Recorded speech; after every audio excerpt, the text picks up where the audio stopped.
If you do not have money to start a business, this video is for you. My name is Adnan Sani Dangote. I'm Ghana's most reviewed Airbnb host. In this video, I'm going to teach you exactly what I would do if I didn't have anything. If I woke up today with zero, what I'm going to do. But that is because I am very, very angry. I am very angry because somebody very close to me has said something to me that has touched me. Yesterday, he sent me a message and he said, can you imagine that it's already been a year since this event happened? I said, wow, it's been a year already. So, I just took the opportunity because I like to educate people a lot.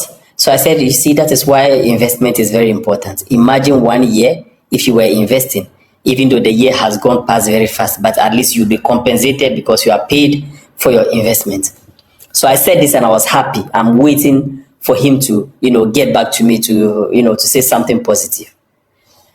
And then a message comes back and he says, Adnan, you financial coaches are very annoying. I said, very annoying. We are changing lives. He said, you are so annoying because listen, majority of people, and by the way, this is somebody that I have, literally pulled in the Airbnb business. He's doing very well. So, and he was brave enough to tell me that. So, I respect that, but I'm still mad. He said, we understand that you have to invest. We understand that you have to do all of these things, do this and this. We understand all of that. We just don't have the money. People don't have the money. And it dawned on me. I said, but I've literally written an entire book explaining exactly how to start if you have nothing. Clearly, nobody's reading my book. Well, I know 40,000 people have. But I said, I'm going to film a video so that I can explain this from scratch. Explain exactly what you need to do if you have absolutely nothing going on for you. Nothing at all. What do you need to do? First of all, if I woke up and I realized that I had nothing, first of all, with all that I know, I would immediately go back into Airbnb business because now I know exactly how to start Airbnb business without money. But we're not talking about me in the position of somebody who understands things now. So we're going to assume I don't understand anything. I just woke up, I have nothing, zero. The first thing that I would do would be I would look for a business idea. A business idea. Not start a business, not start to do a business, not money. I would look for a business. First thing that I would do. I understand you don't have capital, everything, but I would look for a business idea. I would look in my community. By the way, every single business is already a good business. That is why people are doing it. For every business, somebody has failed, somebody has become a millionaire. But I understand that there are some business with better fortunes than others. There are businesses that you like more than others. So I would look in my community to see a business. One of the telling signs that a business is good is if you have a lot of foreigners, the businesses that foreigners do in your country. It's a sign that the business is good because foreigners only come to your country to look for money. Without it, they wouldn't be there. So I would look out for that. I would look for businesses that have a lot of demand in my community. I would look for businesses that solve the most important problems in my community. And what do I do after that? I find a job in that industry. A job. I don't start that business. I find a job in that industry. I understand you are going to say it is difficult to find a job. Finding a job is difficult. I understand that finding a job is difficult. I've never found a job myself. After university, I have not worked any job. The closest I came to working a job was after high school when I worked at Chicken Republic, which is a very funny story I'll tell some other day. But I have literally seen people around me find jobs with techniques that I think work till this day. One of such persons is a guy called Adamo. He works with me till now. He's from Cote d'Ivoire. How I employed him was strange. This guy would literally get up every day, dress up, and he would come to our office and he would be at the office. just seated at the office, having conversation with us. We are eating, we are doing. He would get up every day and he would come to the office. Even at a point, we started making fun of him. I hope he doesn't see this video. He doesn't understand it. We started calling him "J'ai contact direct avec les bailleurs," because that's what he used to say.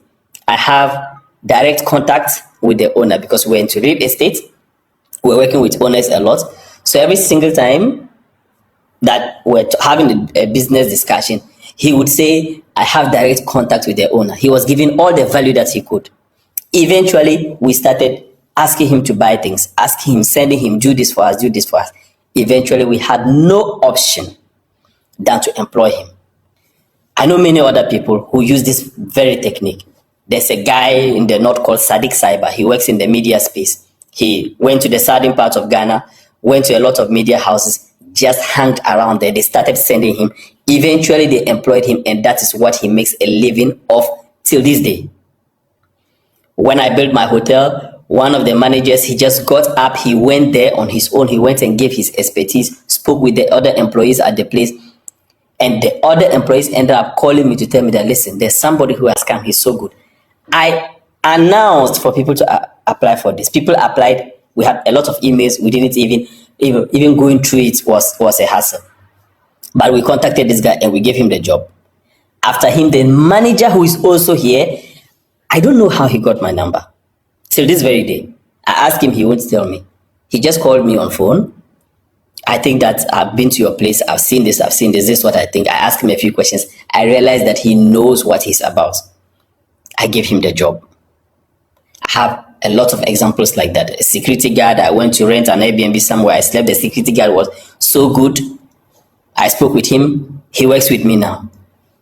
Most of these things, if you have a good attitude and you identify a place that you want to work out, you are going to end up having the job. You are going to have it, because people are looking for people to employ. They are just not sure whether they are good or not. You can employ yourself most of the time by imposing yourself on your employer. This is one method that I know you can use to find a job.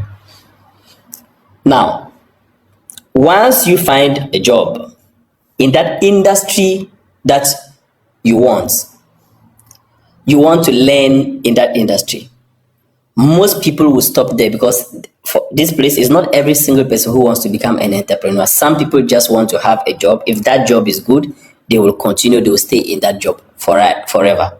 I know a landlord, we ever took his apartment, and he said, for me, because he had inherited this, and he said, look, I don't want to do business. Business is not a life. There's so much headache. I just want to have something steady. I want to have a job at the end of the month that I can have my money with a peace of mind. That is what he wants. So a lot of people will stop here. Now, whether you continue in that company that you are or not will depend on that company culture, will depend on that, how that company handles its employees. In my company, I typically would increase salaries every single year. So when workers are in my company, at some point, it gets to a point where it becomes mutually beneficial for both the employee and the employer, such that it gets to a point where, because you are increasing the salaries every year, it gets to a point where for every position that you have, if somebody has been in that position long enough, it gets to a point that they are paid more than it would cost to employ somebody in that same position. For me, at this point, I don't mind having conversations with I don't mind if they keep staying in the company, because I know that they've dedicated time. They've dedicated their life to work in that company. The company is making profit, of course. So if they get to have an increase, that is fine. But it gets to a point where it's mutually beneficial, such that because this person has been in this position for long and what they understand, it will be more profitable for them to start a business of their own, on their own, so that they can increase their salary with a business, their salary, because then it won't be a salary, with their business, and then the company can also perhaps replace cheaper. In that case, it is not a big deal. So depending on the company, because this video is about how to start without capital, we'll go into this very deeply. But eventually, you can have that conversation with your to your employer. You can start side hustles. You can start your own business. One thing you have to understand is that when you start your own business, things are not going to fly immediately. For some time, you are going to be the employer, you are going to be the employee, and you are going to be the marketing manager. You're going to be everything. It is not going to be a business. It's going to be a job first before it becomes a business. Every single business, when you start it, first starts as a job, then it becomes a business. So if you are leaving your work or your job to start a business thinking that you are living into freedom, no, you are not living into freedom. Most of the time, you do work more than even the job, because the job had a starting time, an ending time. When you start your own business, you are working like forever. You are working like 24/7. You have to understand that. Eventually, as you do that job, you can start to bring in people. This person takes this job, this person takes this person takes this person takes this. It gets to a point you don't do anything. By the grace of God, I am at that point where my business is automated. I can decide to not intervene in my business for months. I just don't like to do that because I want to have my eyes on the ball, right? But I can afford to not. I'm somebody who likes my private life, who likes to, live a quiet life. So I can decide to not intervene in my business. When you get to that point, you become an investor. It means that you start investing money. You have to learn about investing, how to build a personal brand. We'll go into that. All of that. I've done a book called The Wealth GPS that explains all of that. This is how, by the way, you can comment GPS if you want this book. You can get it for free. This is how you start a business, or you start if you have nothing. But there's no way you are going to actually have everything on a silver platter. The beginning is always the hardest. You have to go and start a job.